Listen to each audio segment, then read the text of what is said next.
Einen wundervollen, entspannten Tag wünsche ich euch und herzlich willkommen zu einem weiteren Vlog. Heute mal ohne mein wunderschönes Gesicht, denn ja, ich habe euch was auf meinem Desktop oder auf meinem Screen zu zeigen.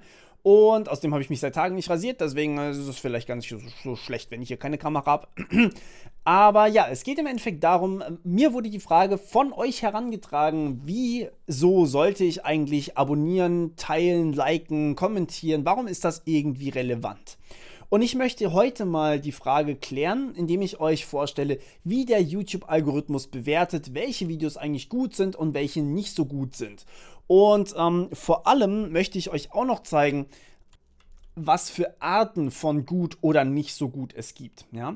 Das heißt, zunächst einmal haben wir zwei verschiedene Varianten oder mehrere verschiedene Zugriffsvarianten. Das sehen wir hier unter den Zugriffsquellen. Das sind jetzt übrigens meine rohen Analytics von meinem Hauptkanal, weil die zwei Kanäle, die bieten einfach noch nicht so genug Daten, dass man das so schön sehen kann. Und es geht ja eigentlich auch hauptsächlich um meinen Hauptkanal. Der Zweitkanal hier ist ja überhaupt nicht monetarisiert oder sowas.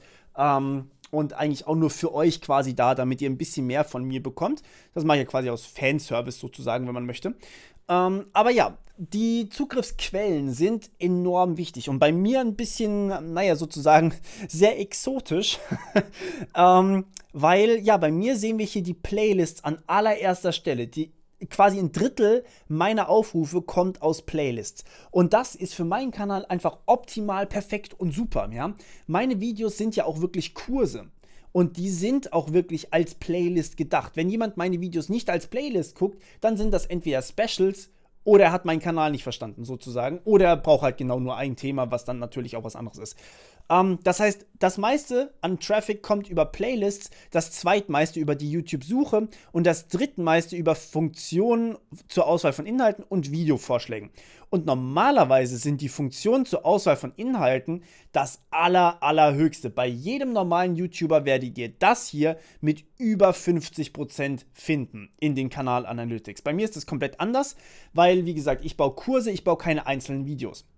Und der Grund dafür, dass das hier normalerweise das Allerhöchste ist, dass der normale Mensch, der YouTube konsumiert, einfach auf die normale Startseite geht und dort ein Video anklickt. Fertig. Mehr nicht.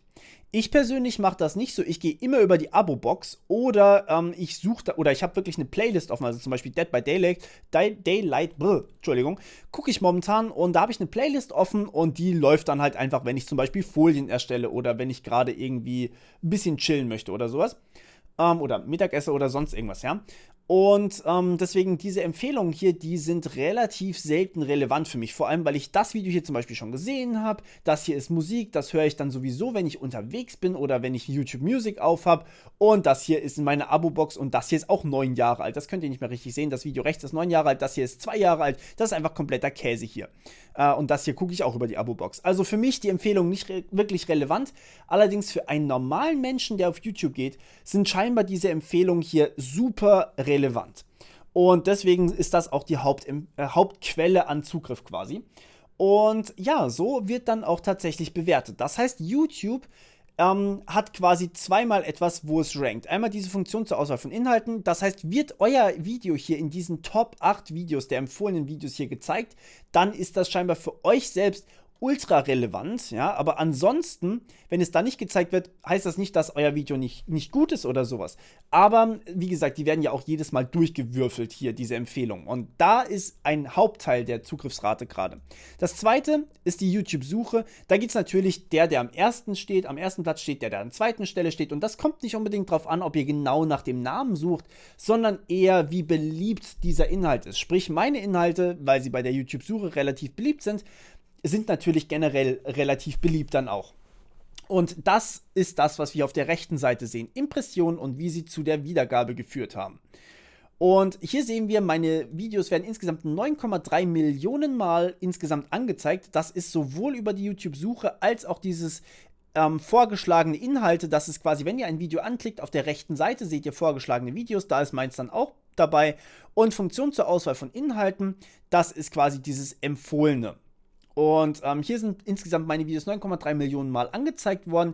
3,8% der Nutzer klicken dann auf meine Videos, was fucking wenig ist. Die meisten YouTuber haben hier so 10 bis, also ich meine im Endeffekt ein Achtel hiervon. Das ist ungefähr das, was man normalerweise haben sollte, wenn man durchschnittlich gut ist, ja.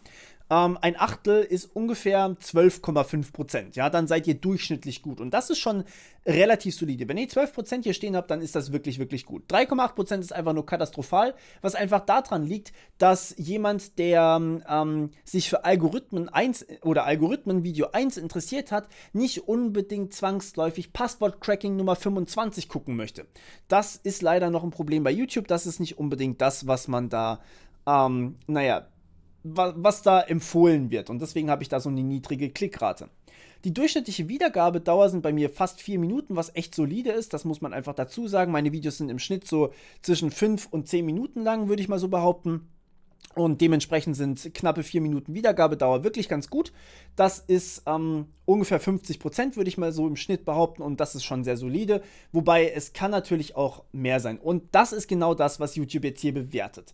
Denn wenn ihr hier eine Klickrate habt, die sehr, sehr hoch ist, dann bedeutet das natürlich auch für YouTube, die Zuschauer sind satisfied, die Zuschauer sind quasi glücklich, wenn sie meine Videos hier auf der Startseite empfohlen bekommen. Und dementsprechend auch bei der Suche und dementsprechend auch bei den vorgeschlagenen Videos. Während wenn hier eine niedrige Klickrate ist, dann bedeutet das, die Videos werden halt leider nicht so gut geklickt und deswegen sind sie nicht so beliebt. Also ranken wir sie ein bisschen niedriger und zeigen sie natürlich anderen Nutzern auch weniger an, weil andere Nutzer wollen die dann vermutlich auch nicht sehen. Da kommt es natürlich auch darauf an, was ihr als quasi Watch History habt, also welche Videos habt ihr euch schon angeguckt und so weiter und so fort. Und das ist so, das ist relativ schwierig hier zu sagen, dass das auch wirklich für alle zutrifft. Das ist natürlich dann stark davon abhängig, was guckt ihr gerne. Und dementsprechend versucht YouTube aber natürlich, sich dran zu orientieren. 3,8% Klickrate ist mega schlecht, also zeigen wir meine Videos lieber nicht in den empfohlenen Videos. Das gilt dann leider sowohl für die einzelnen Videos, die Klickrate, als auch für den kompletten Kanal. Also ihr habt insgesamt eine Klickrate für den ganzen Kanal und jeweils für das einzelne Video. Und die werden miteinander vermischt sozusagen. Gut, das nächste ist die durchschnittliche Wiedergabedauer. Wenn die sehr, sehr lang ist, dann bedeutet das, die Leute haben viel von dem Video gesehen, sprich, sie bleiben länger auf der Plattform YouTube an sich. Und das ist natürlich auch sehr, sehr gut. Das heißt, Faktor 1, also der erste große Faktor ist, wie häufig werden meine Videos angeklickt und wie viel bleiben die Nutzer eigentlich im Durchschnitt an diesem Video kleben. Das ist das Nummer 1 Wichtigste überhaupt auf YouTube, wenn ihr erfolgreiche Videos haben wollt, weil dann werden natürlich die Videos anderen mehr empfohlen, weil YouTube möchte, dass die Leute viel Zeit auf ihrer Plattform verbringen. Das zweite ist allerdings die Session-Dauer. Die Session-Dauer wird mir hier gar nicht angezeigt, denn die Session-Dauer bedeutet so viel wie lange bleibt der Nutzer insgesamt an dem Kanal kleben. Sprich, wie lange bleibt er dann vielleicht auch in einer Playlist drin und guckt sich die Videos von diesem User an. Und da sind natürlich meine Videos ziemlich geil und deswegen werden meine Videos auch relativ häufig empfohlen, vor allem meistens als Playlists, weil, also bei der Suche vor allem als Playlist, müsst ihr mal gucken. Sucht einfach mal auf YouTube nach Kotlin Tutorials oder sowas. Da werdet ihr nicht ein einzelnes Video von mir finden, sondern höchstwahrscheinlich die Playlist. Denn ja, da ist es natürlich relevant, dass YouTube auch meine Playlist empfiehlt, denn längere Playlists bedeutet, der User bleibt auch länger in dieser Playlist drin und dementsprechend länger auf YouTube und dementsprechend sieht er auch mehr Werbung und das ist genau das, was YouTube möchte. Muss man einfach so pragmatisch sagen, ist leider so. Okay, das heißt, dementsprechend ist die Session Time, die viele Leute mit meinen Videos haben, relativ lang, was natürlich meinem Kanal dementsprechend gut tut.